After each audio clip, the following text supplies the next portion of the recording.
Okay, so this video is meant for my geometry students. We have a Chapter 9 test on Wednesday, and I've already done a video for sections 1 through 4. That was for your quiz. So today's video is just for sections 5 and 6.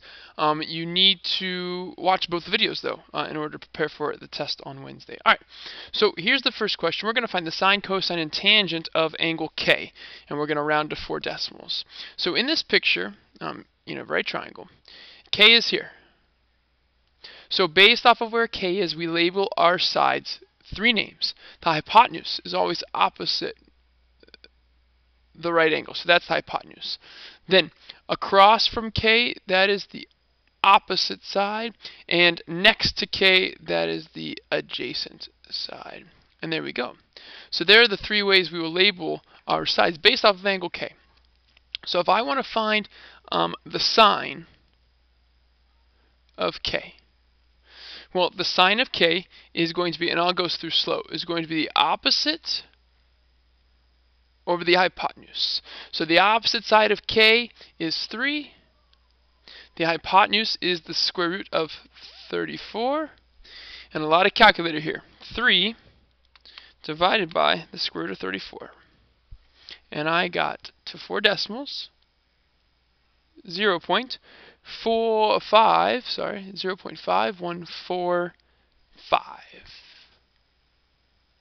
So there's the sine value.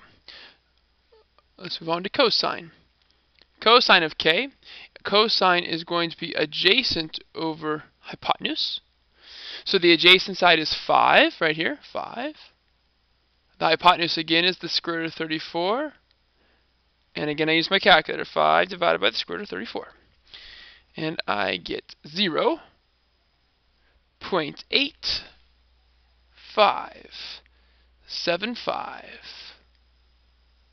And there's the cosine value for angle K. And then I want to find the tangent of K. Tangent is opposite over adjacent. Tangent is opposite over adjacent, so we're going opposite 3 over adjacent 5, and 3 divided by 5 is 0.6. No rounding necessary. And there's the tangent value.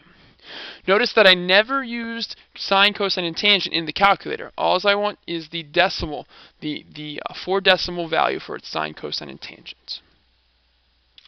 Okay, so here's the next question. They give you a picture of a right triangle, and they want you to find the 2 variables u and t, or t and u, however you want to say it. So again, I look at my picture and I say, here you go. They gave me that 65-degree angle. Label your sides 3 ways: hypotenuse, opposite, adjacent. And I'll say to myself, well, they gave me the hypotenuse, so I'm going to use sine and tangent. So I know that I'm going to use the sine of 65 degrees, and I'm going to use somewhere else the tangent, not the sine again, the tangent of 65 degrees. I'm sorry. I apologize. They give you the hypotenuse. So you're going to use the sine and the cosine. The sine and cosine involve the hypotenuse. So hopefully you're saying to yourself, Mr. Chappell, you're a crazy guy, because hypotenuse is in sine and cosine. So that's what we're going to use. So let's start with the sine. Sine is opposite over hypotenuse. Opposite is that letter T. Hypotenuse is 8. Since the 8 is on the bottom, let's multiply by it. And calculator says 8 sine of 65 is 7.3. T is 7.3. And now we do cosine of 65. Cosine is adjacent u over hypotenuse 8. Again, the 8's in the bottom, so multiply by it. And my calculator says 8 cosine of 65 is 3.4.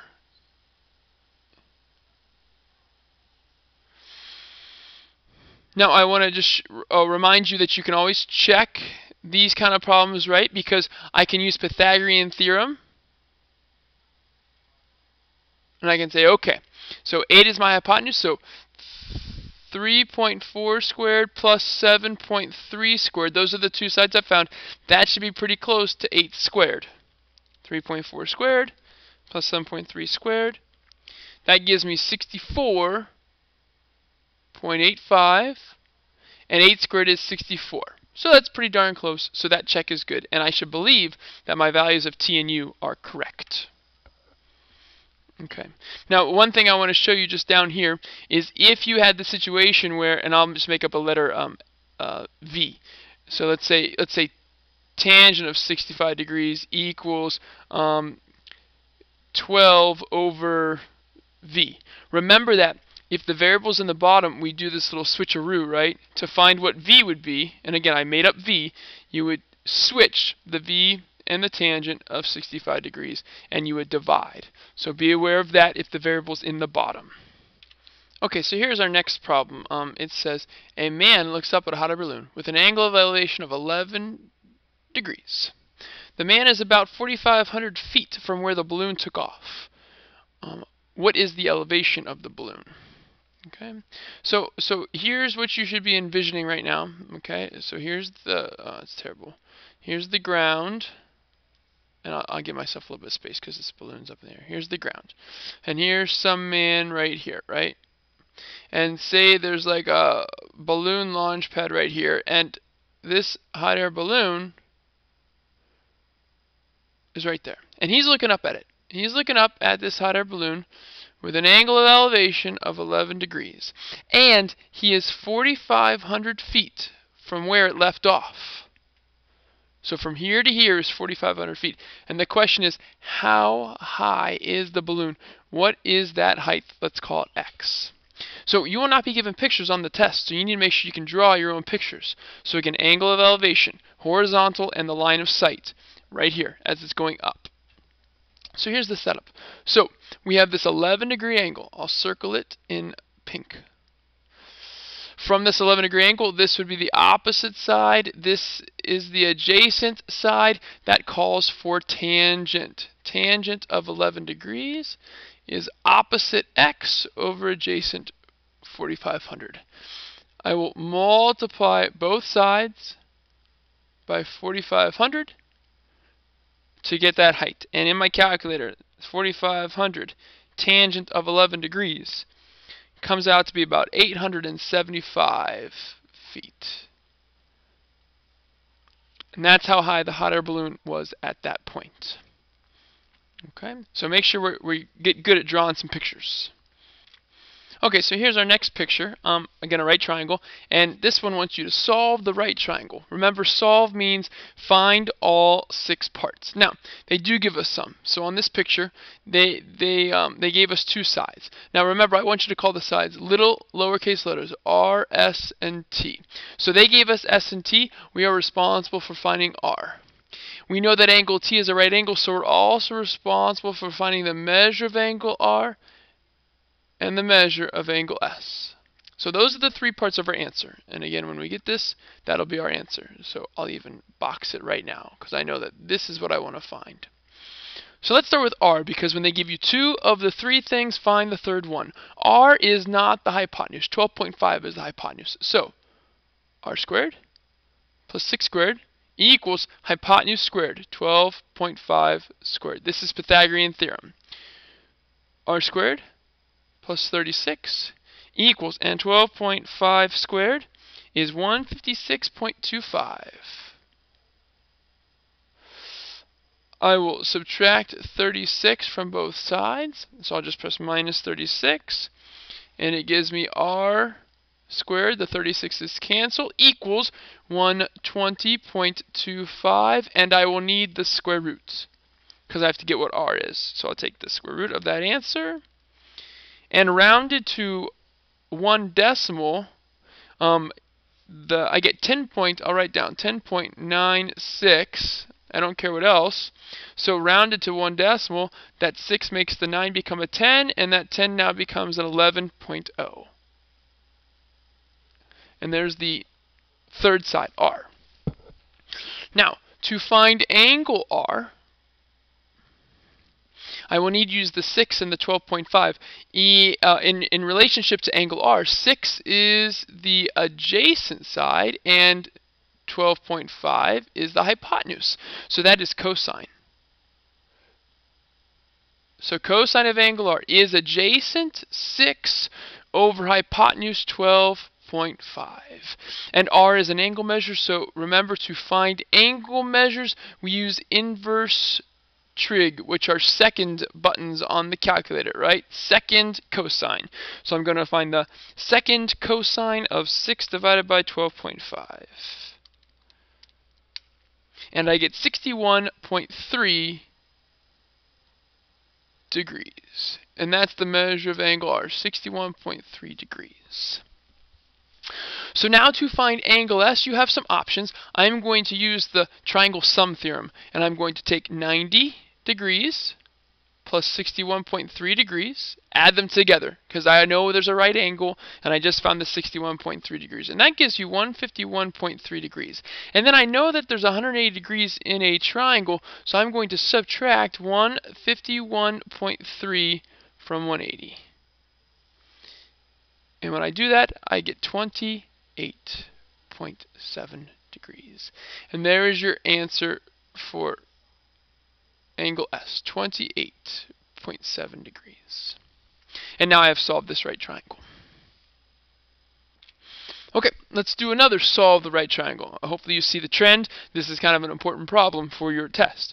So we're going to solve this right triangle. This time they give you one side, and they label the other ones M and L. So if I just continued, they gave you what K was. So you need to find what L is, and you have to find what M is. And then they also give you angle K, and you know that angle M is a right angle, so you also have to find the measure of angle L. If you find those three things, you have solved the right triangle. First thing, let's find angle L. Okay, we know that M is 90, K is 34 degrees, that is 124 degrees. Take that away from 180. And that'll give you 56 degrees. So we know that the measure of angle L is 56 degrees. Okay? So again, whenever they give you three or two of the three things, find the third one first. So now I have to find L and M. Well, here's my angle, K. I know 4. I know the opposite side. So I still need to find the hypotenuse, and I still need to find the adjacent sides. Well, let's start with L. L is the adjacent side. We know 4, the opposite side. So opposite and adjacent, that's tangent. Tangent of 34 degrees equals the opposite side, 4, over the adjacent side, which is L. And I'm glad we did this problem, because here's what I wanted to show you, right? When the variable's in the bottom, switcheroo. L equals 4 over tangent of 34 degrees. And my calculator says that 4 divided by the tangent of 34 is 5.9.